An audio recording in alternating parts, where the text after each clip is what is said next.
Hello friends, स्वागत है आप सभी का स्टडी विथ ममता में। आज मैं डिस्कस करूंगी पर्यावरण अध्ययन के बारे में। मतलब कुछ क्वेश्चन पूछे गए हैं, सीटेट का पेपर है ये। तो चलिए डिस्कस करते हैं और जानते हैं इसके सही ऑप्शंस क्या हैं। और अगर आपको कहीं भी कोई भी दिक्कत आती है तो कमेंट्स में बता सकते हैं आप, और मैं उसको दूसरे वीडियो में आपको ज़रूर उसके आंसर को क्लियर कर दूँगी। ठीक है, तो चलिए स्टार्ट करते हैं। पहला है कि कक्षा 5 की शिक्षिका एक एल्युमिनियम फाइल लेती हैं और पानी में डाल देती हैं एवं दिखाती हैं कि वह ऊपर तैरता है। फिर वह फाइल को मोड़कर जोर से दबाती हैं, निचोड़ती हैं और फिर पानी में डालती हैं तथा शिक्षार्थियों को दिखाती हैं कि वह डूबता है। बाद में वह शिक्षार्थियों को यह सोचने के और कारण देने के लिए कहती हैं कि ऐसा क्यों हुआ। इस प्रश्न का उत्तर देने के लिए निम्नलिखित में से कौन से प्रक्रमण कौशल का प्रयोग किया जाएगा। ठीक है, तो अगर आप सीटेट में अच्छे से क्वेश्चन को पढ़ते हैं, मतलब समझ लेते हैं, तो आंसर देने में आपको कोई दिक्कत नहीं होगी, क्योंकि इसमें बेस्ट ऑप्शन चुनना होता है। तो उम्मीद करती हूँ क्वेश्चन समझ में आ गया होगा। तो इसमें फर्स्ट है कि इसका वर्गीकरण करना है, मतलब करने को वो बच्चे इसका वर्गीकरण करेंगे या अवलोकन करेंगे, मापन करेंगे कि परिकल्पना करेंगे।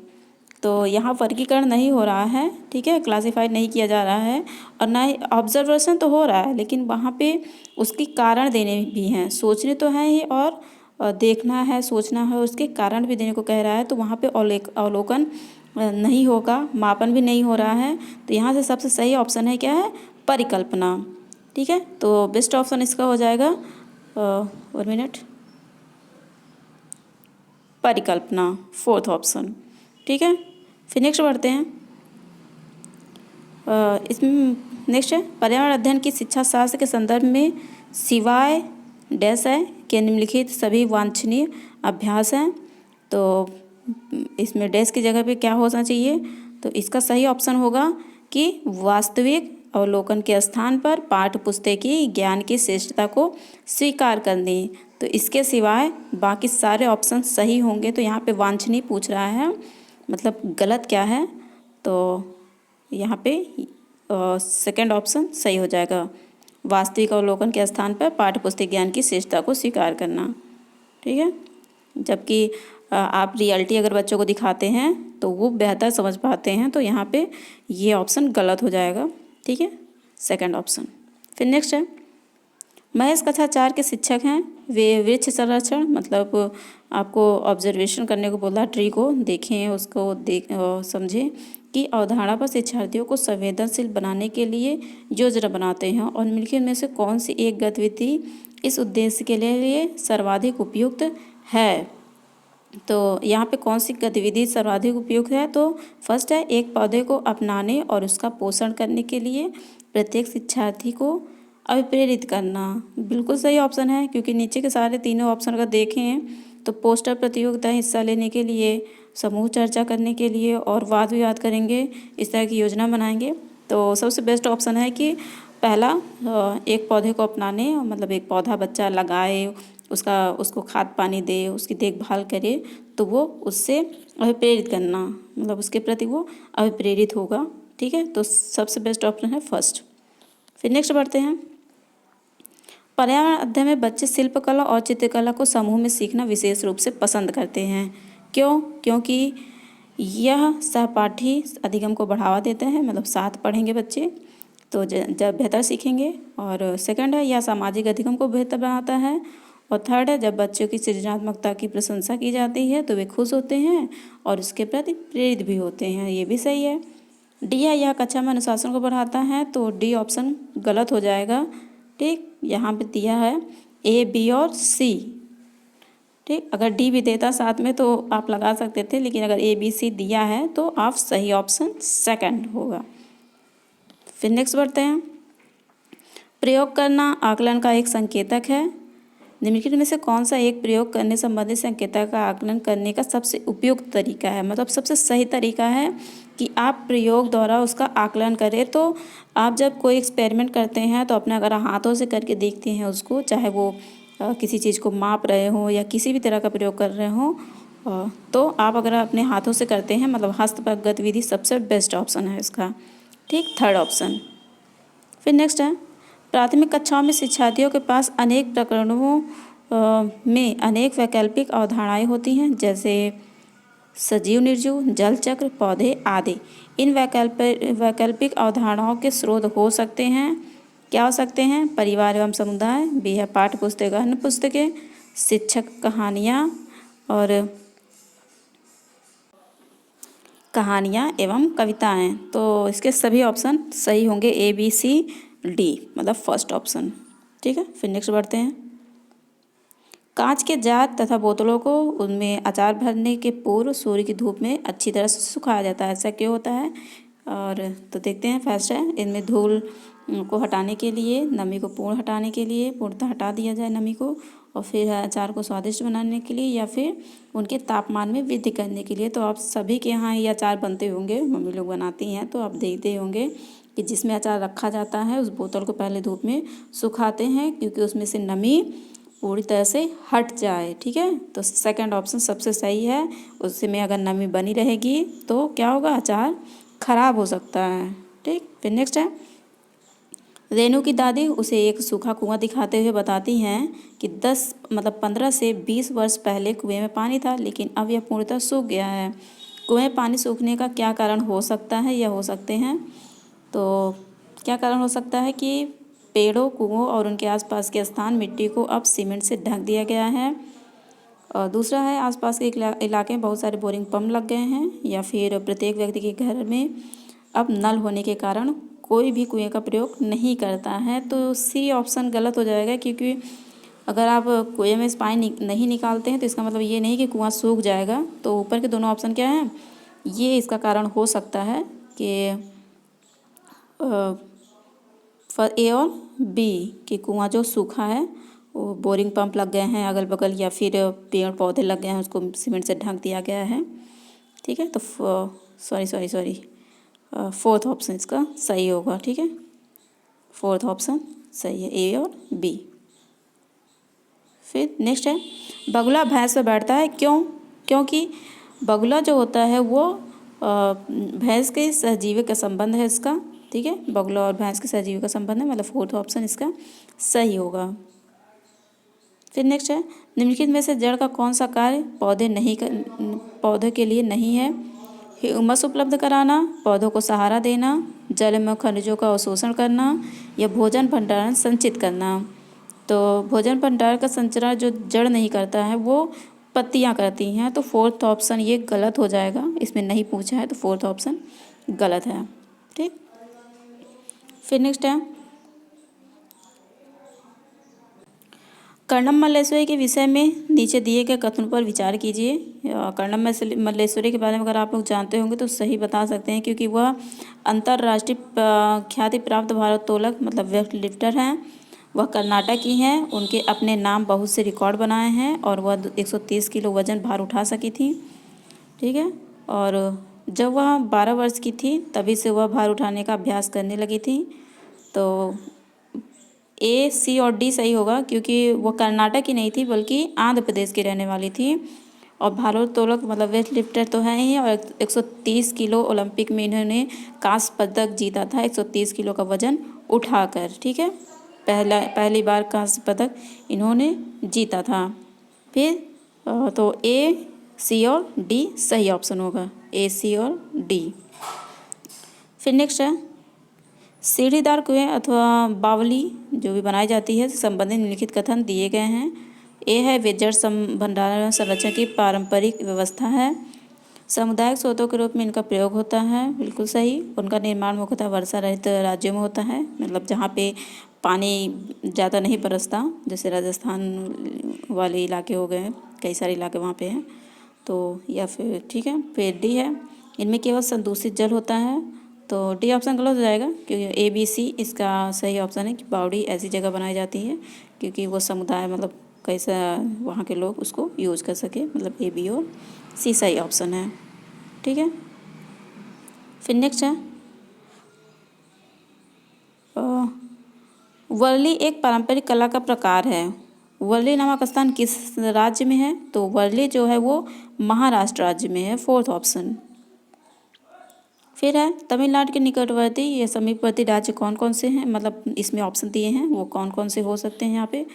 तो आप लोग अगर मैप बेहतर जानते होंगे तो बढ़िया बता पाएंगे, क्योंकि तमिलनाडु जो है वो इससे सटा हुआ केरल, कर्नाटक और है आंध्र प्रदेश। तो इसका सही ऑप्शन हो जाएगा ऑप्शन नंबर डी। फिर नेक्स्ट है निम्नलिखित में से किसकी सुनने की शक्ति इतनी क्षीण होती है कि वह वायु से पत्तों की हिलने की ध्वनि और घास पर किसी जानवर के चलने की ध्वनि में अंतर कर सकता है। तो इस तरह का जानवर है बाघ, फोर्थ ऑप्शन। फिर नेक्स्ट है जब कोई व्यक्ति ट्रेन द्वारा अहमदाबाद से केरल की यात्रा करता है तब वह अनेक सुरंगों को पार करता है। ये सुरंगें पर्वती में हैं, कौन सी पर, आरावली पर्वती, आरावली में तो नहीं हो सकती क्योंकि अहमदाबाद है वो जो गुजरात में है और गुजरात से ऊपर है राजस्थान, और ये जो है वो दक्षिण साइड आ रहा है, तो अरावली नहीं हो सकता।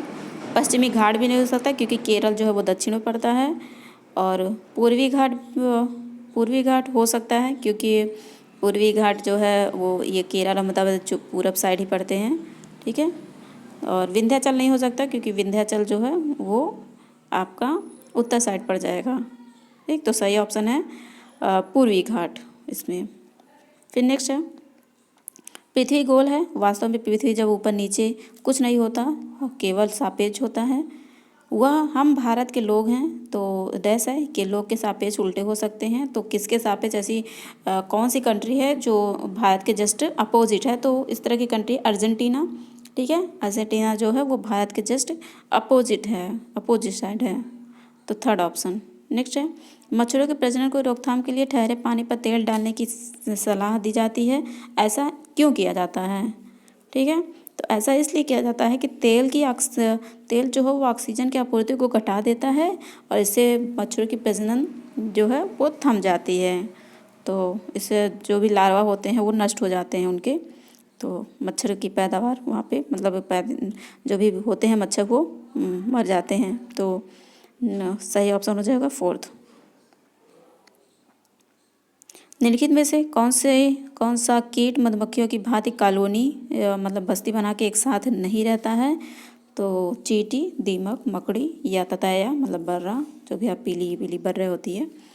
तो इसमें है चींटी तो समूह में ही रहती है कॉलोनी बना के, दीमक भी रहता है, लेकिन मकड़ी इसका गलत है, ये कॉलोनी में नहीं रहता है। फिर नेक्स्ट है ग्रामीण क्षेत्र के मकानों के ढांचे वहाँ की जलवायु मतलब मौसम की स्थिति संबंधी होते हैं, बिल्कुल सही। एक गांव के मकानों के लक्षण नीचे दिए गए हैं। ए है मकान मजबूत बांस के खंभों पर बने होते हैं, बी अंदर से भी मकान लकड़ी से ही बने होते हैं, और सी है मकान ज़मीन से लगभग 3 मीटर से 3.5 मीटर की ऊंचाई पर बने होते हैं, मकानों की छतें ढालू होती हैं। तो ये बात कर रहा है वर्षा वाला इलाका है ये, असम, मतलब असम जो होता है वो बांस के खंभे पे ही उसके घर बनाए जाते हैं, और अंदर भी वो लकड़ी के बने होते हैं, और ज़मीन से 3 मीटर से 3.5 मीटर मतलब 10 से 12 फीट की ऊंचाई पे बने होते हैं। मकानें जो होती है वो ढालूदार होती हैं, तो सही ऑप्शन हो जाएगा असम। फिर नेक्स्ट है कुड्डुक कहाँ के लोगों की भाषा है, तो कुड्डुक जो है वो झारखंड के लोगों की भाषा है, ऑप्शन नंबर थर्ड सही होगा यहाँ पे। फिर है राष्ट्रीय पाठ्यचर्या की रूपरेखा मतलब एनसीईआरटी 2005 के अनुसार निम्नलिखित से कौन सी एक पर्यावरण अध्ययन की विषय थीम नहीं है, वो मतलब थीम है, तो ये हो जाएगा भोजन, ठीक। तो सही ऑप्शन है फोर। नेक्स्ट है पर्यावरण अध्ययन की विषय वस्तु मतलब थीम आधारित उपगम को अपनाने के समर्थन में निम्नलिखित में से कौन सा तर्क सबसे अधिक सशक्त है, तो इसका सही ऑप्शन हो जाएगा एक, आप क्या करेंगे इसमें पाठ योजना को एक ढांचा प्रदान करने और शिक्षा को अधिक प्रभावी बनाने में इसको मदद करता है, ठीक है। तो सही ऑप्शन हो जाएगा ऑप्शन नंबर 4। फिर नेक्स्ट है प्राथमिक कक्षाओं में पर्यावरण अध्ययन को सीखने सिखाने में कहानियाँ एक महत्वपूर्ण पहलू है।